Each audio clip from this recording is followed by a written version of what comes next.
The hotel that I stayed at was located in the Teramachi Shopping Street. The first place I decided to head to was Nintendo Kyoto.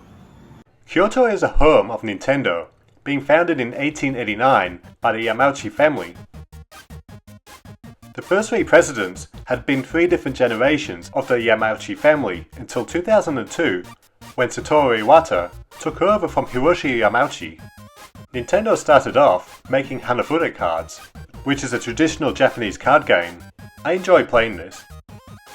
Nintendo got into the video game market with the Color TV game console, only released in Japan in 1977, and then the Game & Watch handheld game and alarm clock from 1980. But it wasn't until the success of the Famicom 3 years later that Nintendo eventually was able to work its way over to the West with the Nintendo Entertainment System, with that being able to completely revive the North American market, a few years after the video game crash in 1983. Since then, Nintendo has been one of the ongoing largest video game companies in the world, with the current home system being the hybrid Nintendo Switch.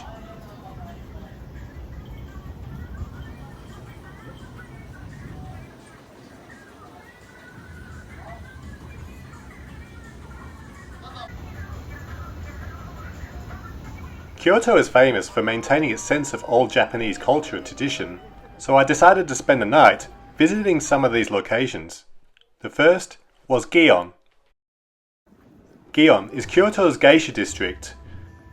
It is a nice place to see a more traditional atmosphere during the night.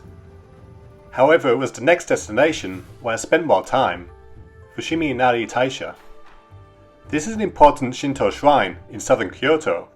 Its attraction is the thousands of vermilion Shinto torii gates, which are those archways that are often found near a shrine. Fushimi Inari... Hello. One of the most important kami or god of Shinto is the fox, known as Inari or Kami. The god of foxes, rice, fertility, and general prosperity for success is found and worshipped throughout this place. So I checked out the map and was on my way. This is a popular place for tourists during the daytime, however I decided to check it out during the night.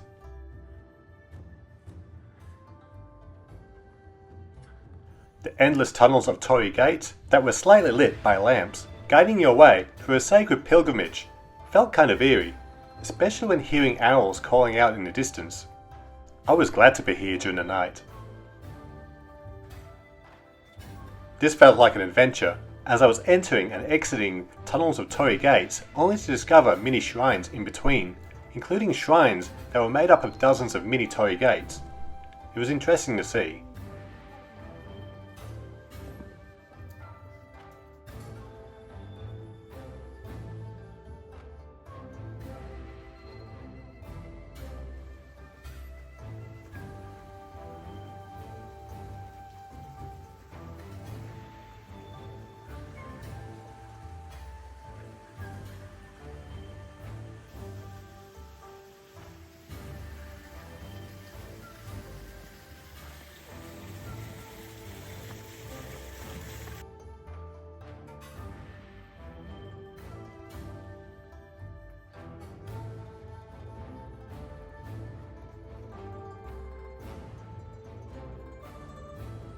While recording a video of my progress, I managed to completely trip over a step while entering a tunnel.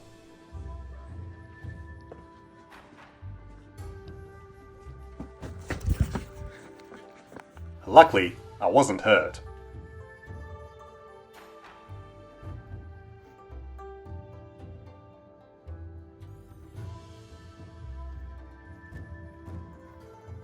After nearly an hour of hiking to the summit, I decided to turn back and head back to the entrance. Although I did not make it to the top, I was still satisfied with what I had done. I just wanted to check out other locations before the night was done. The final place I visited was Kyoto Station.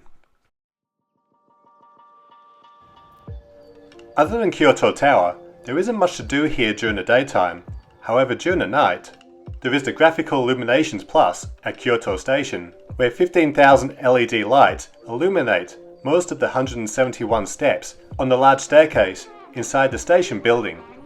This was originally created in 2012 to celebrate the 15th anniversary of the opening of Kyoto Station building back in 1997.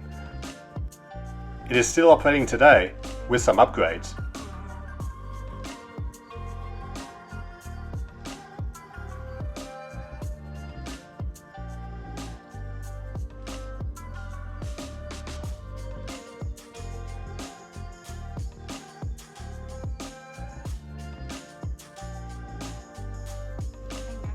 It was beginning to get late, so I decided to take the underground subway back to my hotel. Today I wanted to check out more of what Kyoto had to offer during the daytime. I began by checking out the Nintendo Global Headquarters, which is close to the hotel. I knew that this wasn't a place for tourists. All I could do was look at both buildings from the outside. And then I waited about half an hour for what happened to be just a 1-minute journey by train. I should have just walked. The first place is Tenryū-ji Temple.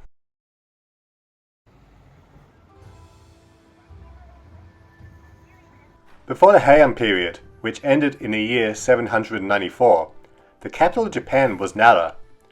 Following the Nara period was the transfer of the capital city from Nara to Heiankyo, which was the previous name for Kyoto. 2 large guardian temples were built in the imperial city, with a temple being built both on the east and west sides of the main entrance. Unfortunately, the west temple no longer exists, but the east temple, Tenryū-ji Temple, has survived to the present day, which is now a popular tourist destination.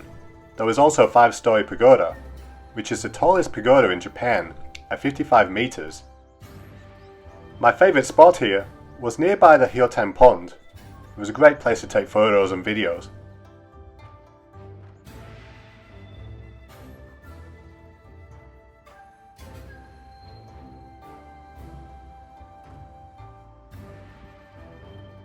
And then it was time to move on to the next destination, which was in Arashiyama.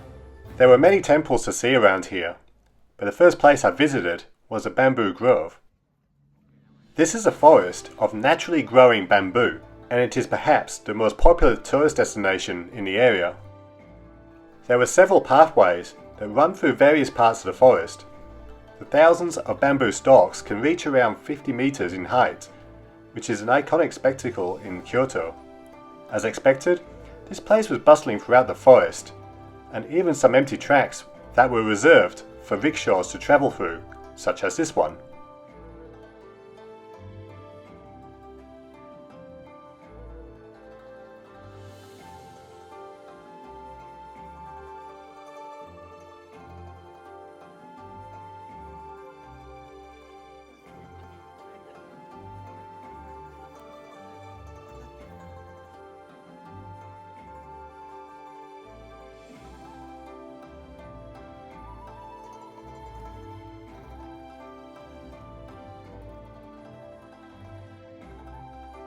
There were other temples within walking distance, so I naturally made my way over to the next one, Jojakko-ji.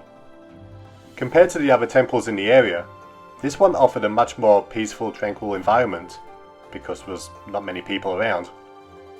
There was some construction going on in the area, so I was unable to reach some of the areas. I could see the 12-meter tall 2-story pagoda in the distance, but unfortunately the pathway was blocked off.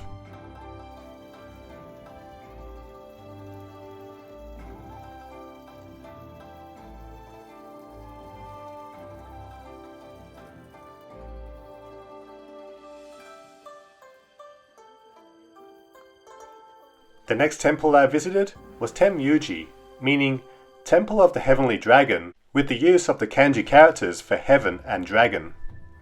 The dragon has been a good omen in Japanese culture for many years. This temple was built in 1339 and was the head temple of the Tenryū-ji branch of Rinzai Zen Buddhism. I enjoyed walking around the Sogenji garden, which had this lake that looked great with the view of the main hall next to it. There were some nice pathways with steps that overlooked the main hall.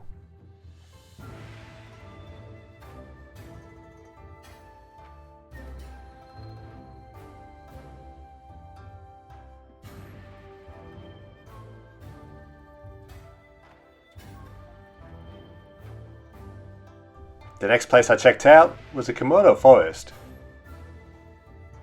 Kimono Forest is a collection of 2-meter tall pillars with kimonos displayed inside them. From what I have seen, this place looks great during the evening when each of the kimono cylinders illuminate in the night. The 600 pillars surrounding the laneway to the Randen tram station ground has 32 types of kimono designs.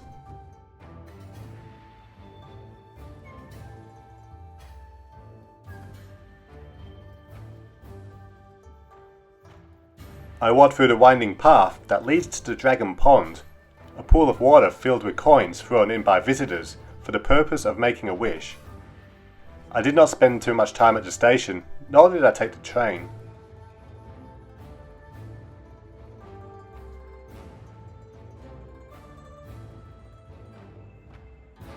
The next stop, Kinkaku-ji Temple. This is another popular place for tourists.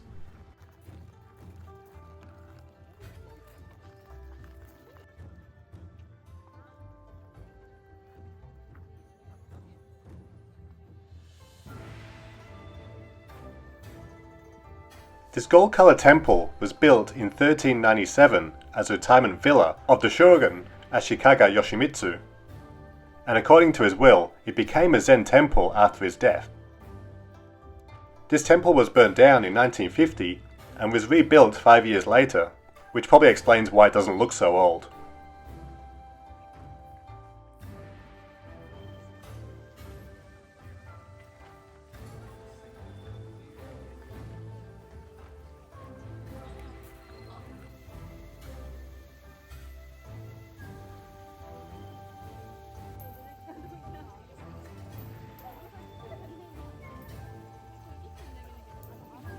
Similar to Tenryū-ji Temple, this has a walking path.